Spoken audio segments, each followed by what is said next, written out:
Alors, Jacques, sur les pontons, là nous sommes à quelques grandes minutes du départ des Sables Madère les Sables. Le président de la classe, comment ça se passe? Bah, ça se passe très bien, hein. Je pense que tout le monde est serein, tout le monde est heureux de partir. Je crois qu'on aura des bonnes conditions de mer, même si elles vont être un peu humides dans la nuit. Mais finalement, je crois que tout le monde a plaisir à partir, les équipages sont prêts. Je pense que tout s'est bien déroulé pendant la semaine et je crois qu'effectivement maintenant tout le monde attend d'être à Madère. Enfin d'abord de courir, de faire une belle course et de se retrouver à Madère. Alors on parlait de météo à l'instant. Alors le point précis pour le départ en ce dimanche 24 juin, 12h02 précise. Ben voilà, on va prendre un départ avec un petit vent disons, qui est très bien pour les spectateurs parce qu'il n'y aura pas trop de mer et puis ce sera pour le spectacle c'est bien. Et ensuite dans la nuit on va partir chercher un front froid qui va nous amener une bascule d'un vent de nord sur lequel on va avoir des allures portantes. Et là on se sera plutôt humide dans la nuit et le vent va forcir, on a de l'air quoi. Apparemment tous les concurrents sont en pleine forme là. Ouais, tout le monde est bien en forme là et je crois que tout le monde est prêt à taper dedans. Bon.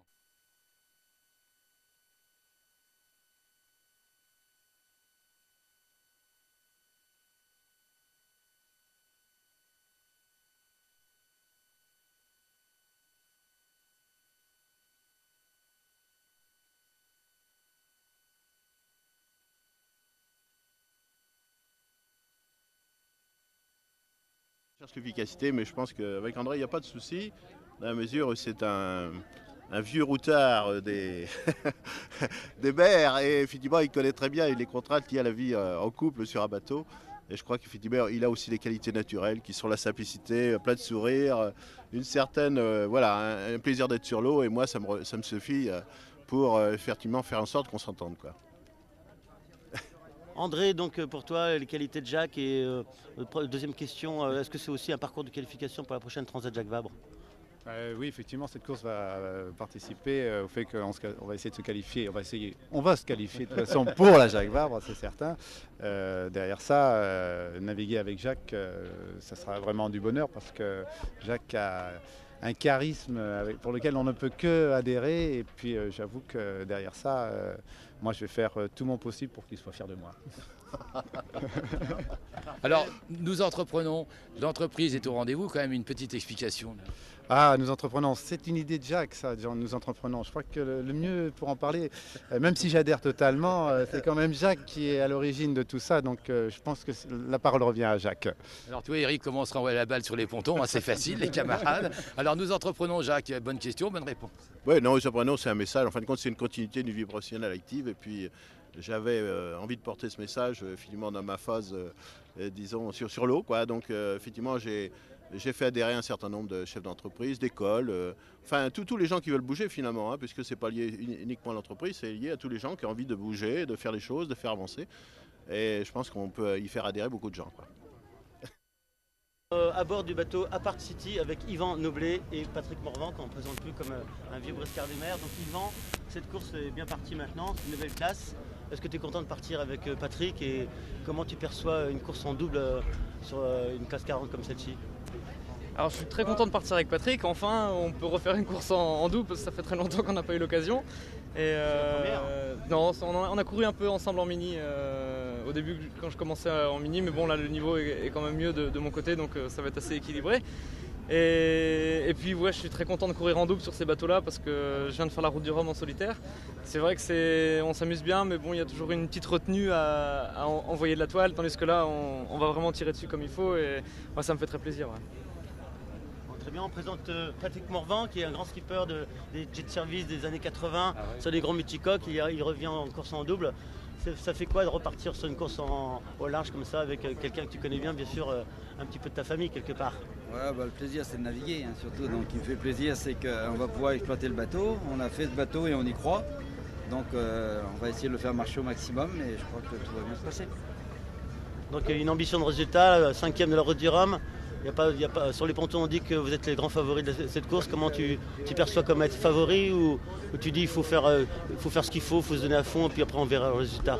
C'est à peu près ça, ouais, on va faire notre route, on va essayer de faire marcher au mieux. Et puis moi je considère pas qu'on est les favoris parce que je crois qu'il y a des gros clients autour de nous. Mais bon, on va faire notre route et puis on verra bien, on va faire le maximum et on verra bien à l'arrivée. Hein. Bon, on va souhaiter bonne chance à Yvan et à Patrick.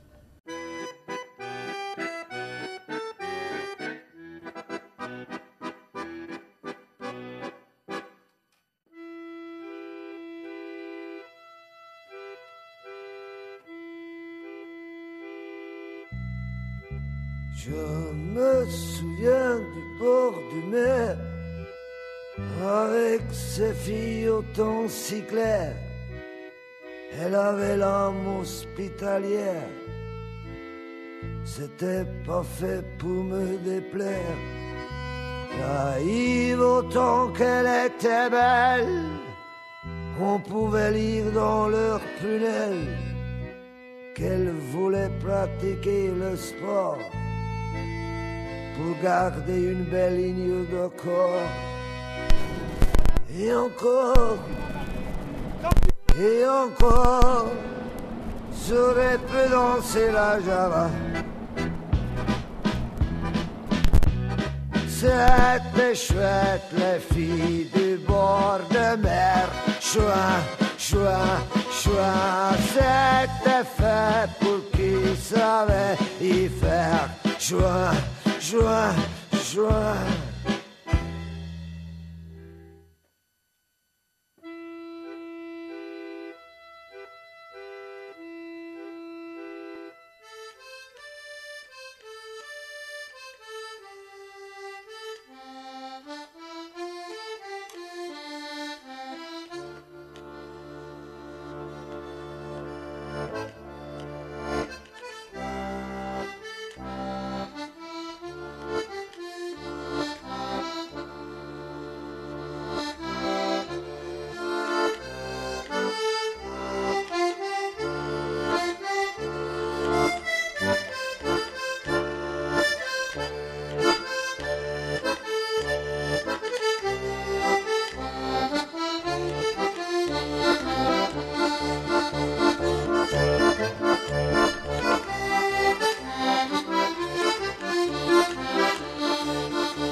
Silver a pris le commandement des marins, évoque la galère. Il tient ses hommes comme il tient le vent. Tout le monde a peur de Long John Silver. 15 marins sur le bahut du mort. Yop là-haut, une bouteille de rhum. À boire et le diable avait réglé leur sort. Yop là-haut, une bouteille de rhum. Le second du corsaire, le capitaine Flynn en colère, est revenu du royaume des morts pour hanter la cache au trésor. 15 marins sur le bahut du mort, yop là-haut, une bouteille de rhum. À boire et le diable avait réglé leur sort, yop là-haut, une bouteille de rhum. Essaye un peu de le contrecarrer et tu iras où tant d'autres sont allés. Quelques-uns au vert et quelques-uns par-dessus bord, tout le monde pour nourrir les poissons d'abord. 15 marins sur le bahut du mort, yop là-haut, une bouteille de rhum. À boire et le diable avait réglé leur sort, yop là-haut, une bouteille de rhum. Finiront par danser la gigue, la corde bout au quai des pendus. Toi, jeune Forrest, et toi, John Merrick, si près du cible, j'en ai le cou tordu. 15 marins sur le bahut du mort, yop là-haut, une bouteille de rhum. À boire et le diable avait réglé leur sort, yop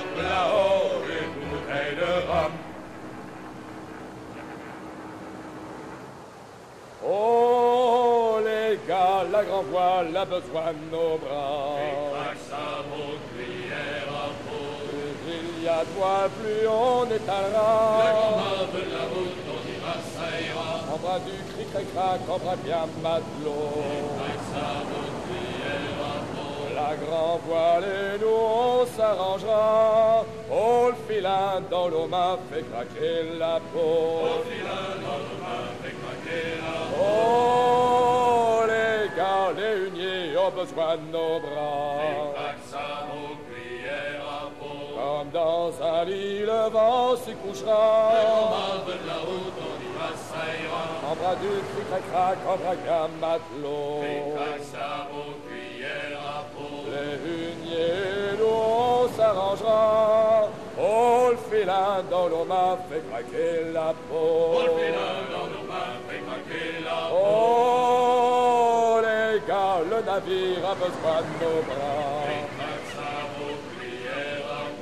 Ils veulent la toile, on lui en donnera. En bras du cric-crac, en bras bien matelot.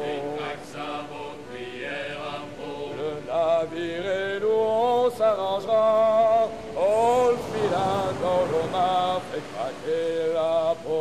Oh, le filin dans l'eau m'a fait craquer la peau.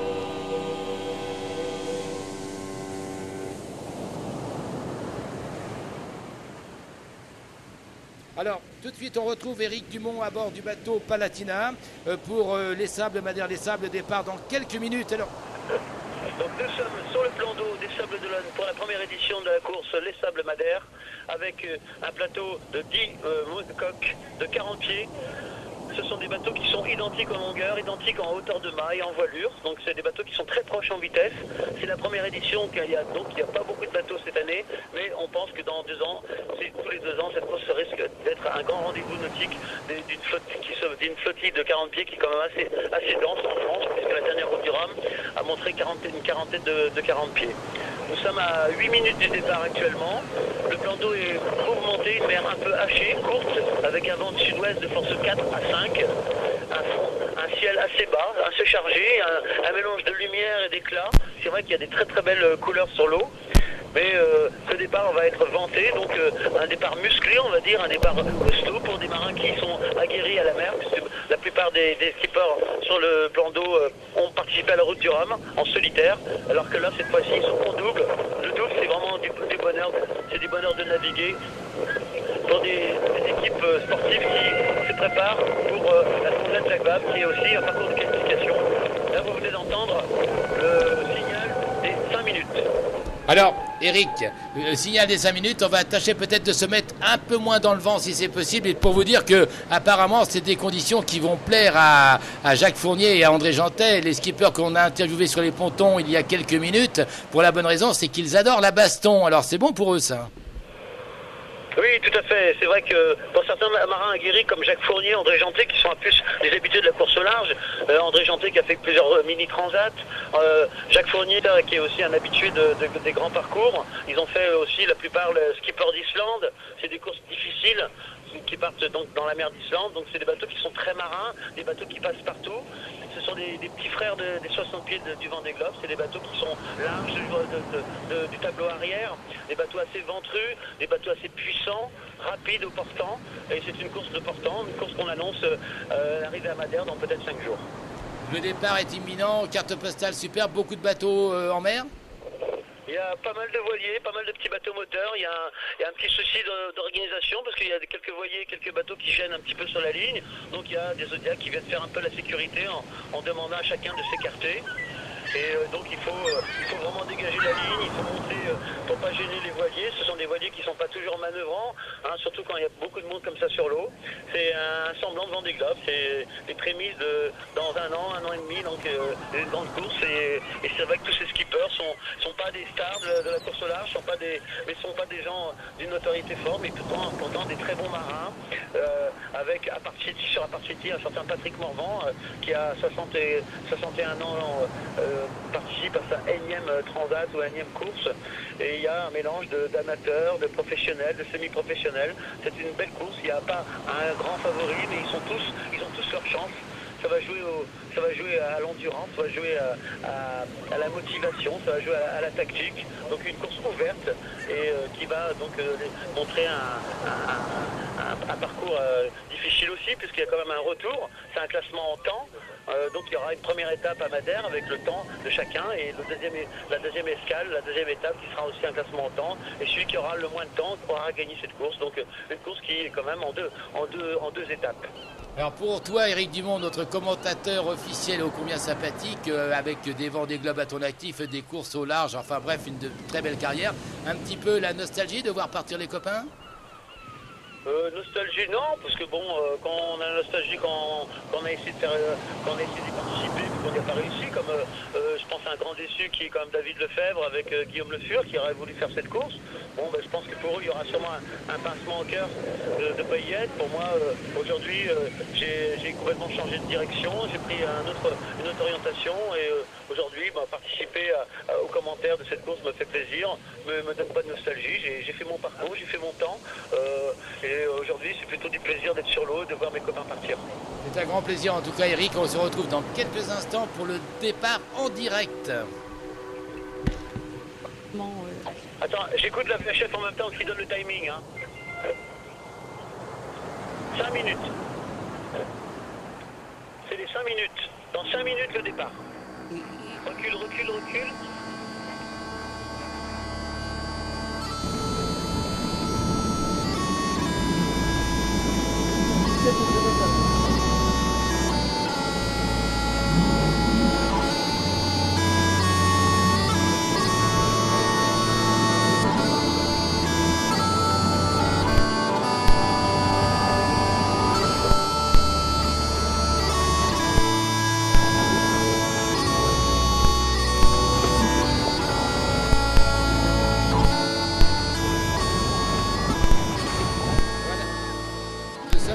Avec Éric Dumont pour le départ des Sables, Madère des Sables, dans pratiquement 1 minute. Éric, nous sommes en direct. 2, 1, top. La minute avant le départ.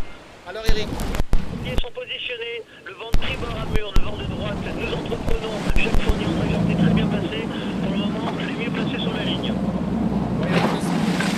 Et à City, un départ très groupé. Jacques Fournier, très bien placé sur la ligne de départ. Destination Calais, c'est plus court. Un peu en train avec Lionel Régnier. Nous sommes à quelques secondes.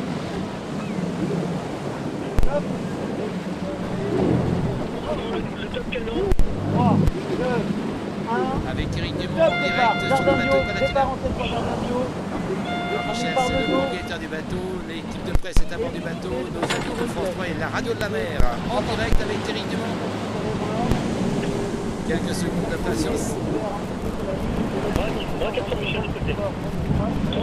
2, 1, top départ, Jardin Bio, départ en tête pour Jardin Bio, mis par Nodo, et JC, le bateau Rochelet, suivi de Apart City, destination Calais dans l'ordre. Jacques Fournier a été couvert un petit peu sur la ligne, les bateaux sont pris par un vent de droite, une partie près c'est à des voyages, mais c'est dans le vent pour aller chercher la qualité envoyée. Qui est situé à 8 000. Tous les bateaux ont pris un très bon départ. Les Rochelets sont bien au départ, donc. Suivi de destination Calais en deuxième position, City en troisième position avec Yvan Noublet. Jacques Fournier a été couvert, malheureusement, il était bien placé. Notre ami Dalalu, donc nous entreprenons, a été couvert par les bateaux. Et pour le moment, c'est destination Calais qui prend le dessus. Le fait qu'il soit un petit peu positionné au vent de la flotte, il a pris un petit peu un petit retard sur destination Calais au départ, et puis au bout du compte, il a réussi à l'offrir, c'est-à-dire à serrer le vent tout de suite au bateau comité, et prendre le dessus. Donc pour le moment, c'est également destination Calais, Apart City.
retrouve Éric Dumont pour le premier passage de bouée. Éric, c'est à toi en direct. Oui, nous assistons sur le plan d'eau des Sables d'Olonne, la course des Sables Madère, à un passage de bouée vraiment magnifique. À Park City, Yvan Noblet et son beau-père Patrick Morvan, qui d'ailleurs, ça dit en passant, fait son anniversaire aujourd'hui, 63 ans pour Patrick Morvan, passe en tête, largement en tête, du bateau des Finistériens de cette course, suivi de près par Destination Calais, Pierre-Yves Châtelain, qui a aussi fait la route du Rhum. Donc Yvan Noblet, il faut rappeler qu'il a fait 5e de la dernière route du Rhum. Sur son bateau, il le connaît parfaitement et pour lui, c'est aussi une façon non seulement de faire une vraie compétition, mais de se qualifier pour la prochaine Transat Jacques Vabre. Donc deuxième position, Destination Calais. Troisième position, notre ami Jean-Pierre Lamblard. Jean-Pierre Lamblard, c'est un vieux briscard de la mer qui a plus de 60 ans aussi et qui lui, par son sponsor, son bateau s'appelle Azawak. C'est un vieux briscard, Jean-Pierre Lamblard. Il a participé à Island, il a fait la Transat Jacques Vabre. C'est un chef d'entreprise qui s'est lancé dans la course au large par plaisir, par passion et sans ambition. Il montre qu'il est quand même un bon régatier puisqu'il est troisième. Ces trois bateaux se sont vraiment détachés de la flotte et 200 mètres plus loin se suit 3 bateaux de près. Donc on va dire que c'est un départ qui est magnifique. Alors Éric, j'oserais dire, mais attention, dans le bon sens du terme, décidément, pour les Sables Madère des Sables, à pratiquement 12h17, les papis font de la résistance, Éric. Exactement, c'est étonnant de voir des régatiers, des coureurs de plus de 60 ans, comme Jacques Fournier qui passe sous nos yeux en quatrième position. Jacques Fournier avec André Janté, ils avaient pris un départ moyen, ils avaient découvert, ils avaient été un peu trop rapides sur la ligne au départ, ils se sont retrouvés un petit peu sous le vent des bateaux, ils étaient un peu coincés, et puis ils ont réussi, en combattant, on est le petit bonhomme de chemin, et on voit qu'ils alternent. André reprend la barre, Jacques Fournier règle le bateau, ils sont vraiment dans la course, ils se donnent à fond, ils sont en bas de ciré et un t-shirt, on peut dire qu'ils transpirent un petit peu, il y a quand même de l'excitation, il y a de la motivation, il y a de l'adrénaline chez des coureurs qui ont envie en découdre avec les océans. On sent une vraie compétition qui démarre, qui est partie depuis quelques minutes maintenant. Alors je disais sur les pontons avec Jacques Fournier pour la radio de la mer que c'était peut-être un galop d'essai. Apparemment ça va être de la baston, ils aiment ça Jacques Fournier, André Janté. Oui, ils sont motivés, presque à tous les deux, ils ont les 114 années, mais il faut dire qu'ils ont envie d'en découdre avec les petits jeunes et ils vont pas se laisser faire, c'est clair. Ils vont se bagarrer tambour battant, et l'océan a toujours donne sa chance à tous les marins et ce sera toujours le plus costaud, le plus opiniâtre, le plus courageux aussi qui aura au bout, qui donnera le meilleur de soi-même, qui pourra avoir d'un bon résultat. Donc c'est la force de la course au large, c'est justement un stage, on peut y arriver, on peut se donner, on peut se faire plaisir. Et c'est vrai que ce plateau est magnifique d'écartage, ça va de 23 ans pour certains équipiers jusqu'à 64 ans, 63 ans pour notre ami Patrick Morvan qui fait son anniversaire aujourd'hui. Donc un plateau de coureurs assez hétéroclite, assez large, mais en même temps qui montre justement que ce sont des bateaux qui sont magnifiques, qui sont faciles à mener, qui une nouvelle classe en devenir d'une grande course au large, puisque ces bateaux qui ont démarré l'année dernière sur la route du Rhum avec une quarantaine de bateaux, c'est une classe qui va devenir de plus en plus grande. C'est le budget abordable avant tout. On voulait créer une classe des budgets qui étaient plus modestes. Les Vendée Globe, les routes du Rhum sont des budgets énormes. Et aujourd'hui, les coureurs espéraient avoir des budgets moins élevés. Les sponsors ont du mal maintenant, puisque l'inflation des budgets est énorme. Et donc ces 40 pieds remplacent un petit peu l'envie justement de courir sur les océans avec des faibles budgets.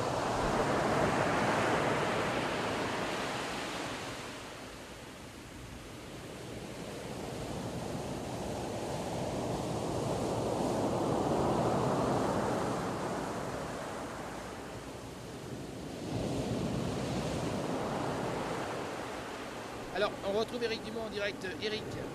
Oui, après une quart d'heure du départ de la course, à Park City a continué son parcours de chemin, son bonhomme de chemin en tête de la flotte. Notre ami Yvan Noblet et son beau-père Patrick Morvan de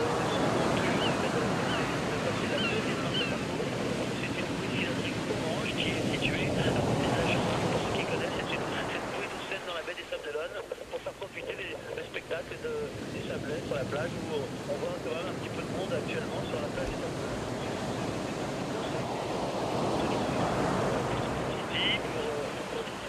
Qui ont fait un très bon départ. Par contre, malheureusement pour nos amis Rochelais sur Jardin Bio qui ont pris un départ prématuré, ont eu un appel individuel avec les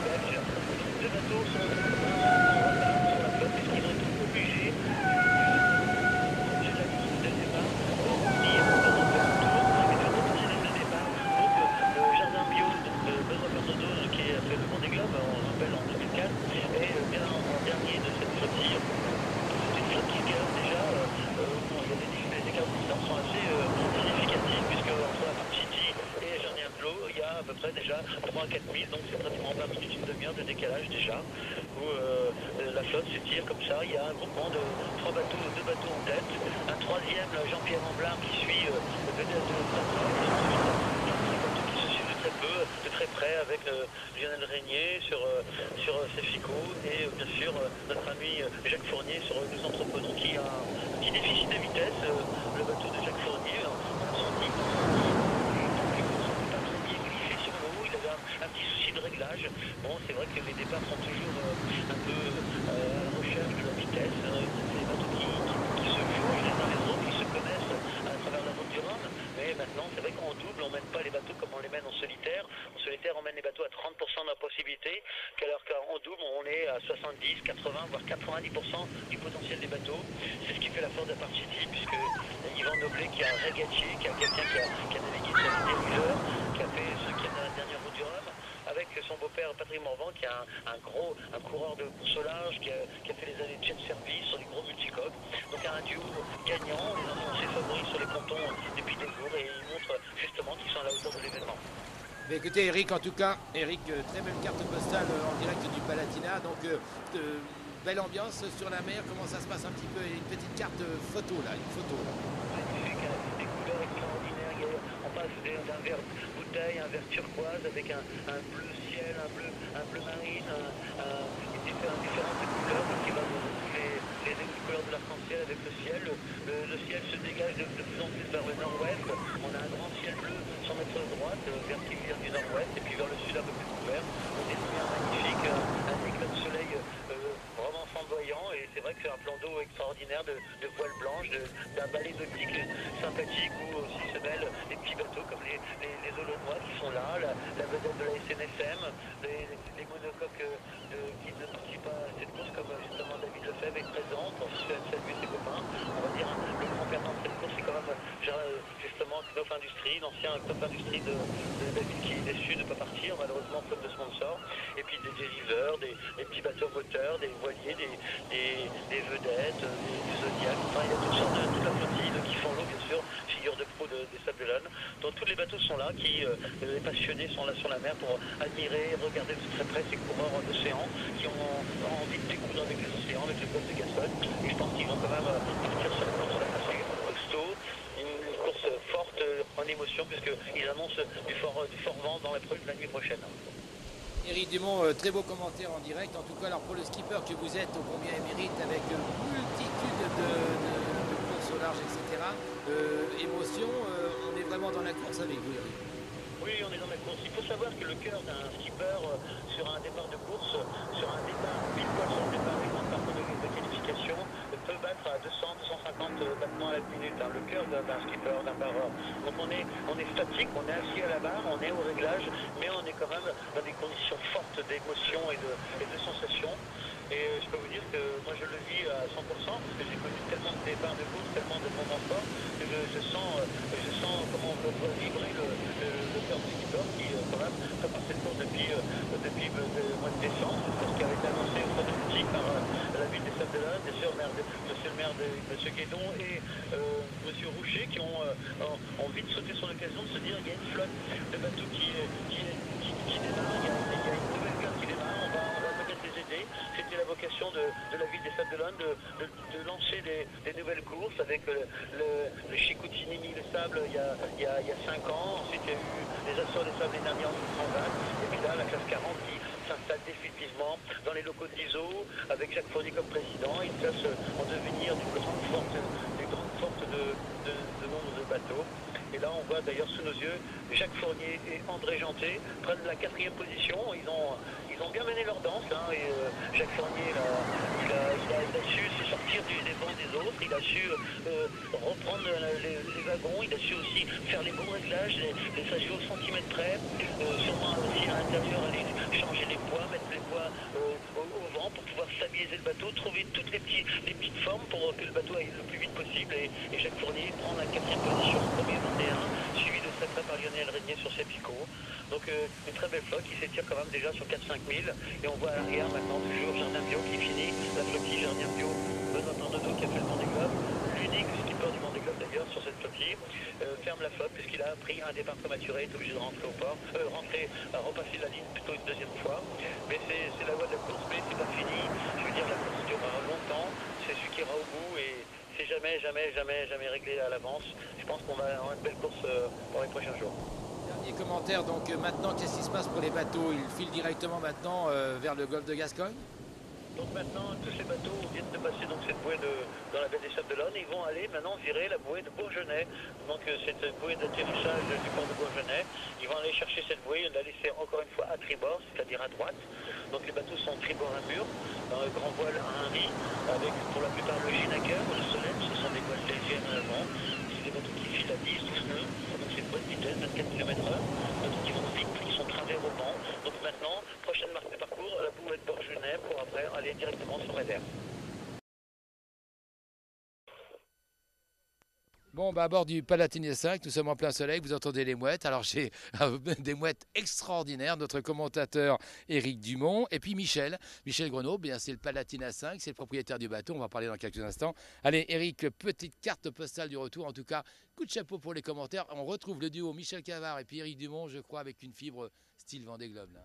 Je crois que tout était présent, on avait du vent, on avait du soleil, on avait une belle flottille, il y avait du monde sur les quais avant de partir, un semblant de Vendée Globe. Enfin bon, tout était réuni pour faire une belle course. Je crois que la mayonnaise a pris une première édition d'une course Les Sables Madère. Je pense qu'il est parti pour toutes les 2 années. Une course qui est partie tambour battante avec un mélange de jeunes et d'anciens. Patrick Morvan, 64 ans, ensuite Jacques Fournier, 61 ans. Enfin bon, une belle flottille de gens hétéroclites, des amateurs, des passionnés, mais aussi des professionnels. Donc je pense que la recette a pris et je pense que c'est une belle course qui va devenir une vraie classique dans les prochaines années, peut-être sûrement avec beaucoup plus de bateaux. Alors gag ou pas gag, nous ne sommes pas dans un champ, il n'y a pas des amis à 4 pattes, c'est important, c'est extraordinaire. Et c'est un petit clin d'œil, tiens, avec Alain Charrier, futur immédiat pour les images, et puis Michel Grenon. Alors donc c'est le Palatine 5, c'est le propriétaire, heureux d'avoir fait cette première course. Oui, c'est quelque chose que je fais assez souvent. Je suis en retraite, j'aime beaucoup le bateau, j'ai toujours eu des bateaux, j'adore ça. Et j'adore le monde de la voile. J'ai aussi fait de la voile quand j'étais plus jeune. Et puis en tant que retraité, puis une vedette qui correspond bien pour ce genre de course, je suis très sollicité en permanence pour les ports vendéens, Olonacop. J'ai fait des départs du Figaro qui sont un petit peu trop rapides pour moi. Et je fais ça depuis presque toujours. Oui, c'est une passion puissance 4. Alors aujourd'hui, c'était les Sables Madère les Sables. Éric Dumont, Alain Charrier, l'équipe de télé de France 3 aussi. Tout s'est bien passé? Ça s'est très bien passé. Je pense on s'est toujours bien placé. C'était assez difficile avec des vedettes quand la mer est un petit peu forte. Parce que toutes les vedettes veulent se trouver évidemment le mieux placé possible à la ligne de départ, ce qui n'est pas toujours évident. Et c'est assez difficile. Il y a toujours un petit risque. Mais enfin, j'aime ça et je sais le faire. Bon alors donc Éric Dumont, bon skipper, bon pilote, tout va bien pour d'autres courses, parce que là pour nous c'est un petit galop d'essai, c'est une récidive entre guillemets, avec la radio de la mer, avec Atlantide et puis d'autres choses aussi, et télévision quoi. Oui, je pense qu'on va faire une bonne équipe avec Alain, Michel et puis donc moi-même à faire vivre les courses, à donner de la vibration pour les gens, les passionnés. On sait qu'à chaque Vendée Globe, il y a toujours 40-50 000 personnes qui viennent voir les départs. Donc il y a une vraie fibre de la mer ici, une vraie histoire de la mer. Et donc on est là pour les faire rêver. Donc tant mieux et pourvu que ça dure. Et j'espère aller jusque le plus loin possible. En tout cas jusqu'au départ du Vendée Globe, je pense qu'on a beaucoup d'événements à couvrir encore. Alors juste un point, moi j'ai beaucoup apprécié la carte postale. C'est un véritable poète, Éric Dumont, avec des couleurs pastel, des mauves, des choses, on a rêvé, c'était ça, c'est ça la radio aussi. Oui, c'est ça, faire rêver les gens. Et beaucoup de gens qui vivent seuls aussi. On parle beaucoup de solitude sur la mer, mais la solitude sur terre, elle existe. Et tous ces gens qui sont à terre, qui sont dans leur appartement fermé ou dans les terres, qui voient pratiquement jamais la mer, ça va leur donner un petit coup d'océan, un peu de sel dans leur salle de séjour. Et tant mieux, si ça fait rêver les gens, tant mieux pour eux. Et ça permettra aussi de continuer notre passion, la mer à nous tous. Toi, Michel, aux commandes, avec Alain à la caméra. Et puis on va continuer comme ça, une bonne équipe. C'était chouette, les filles du bord de mer. Chouin, chouin, chouin. C'était fait pour qui savait y faire. Chouin, chouin, chouin.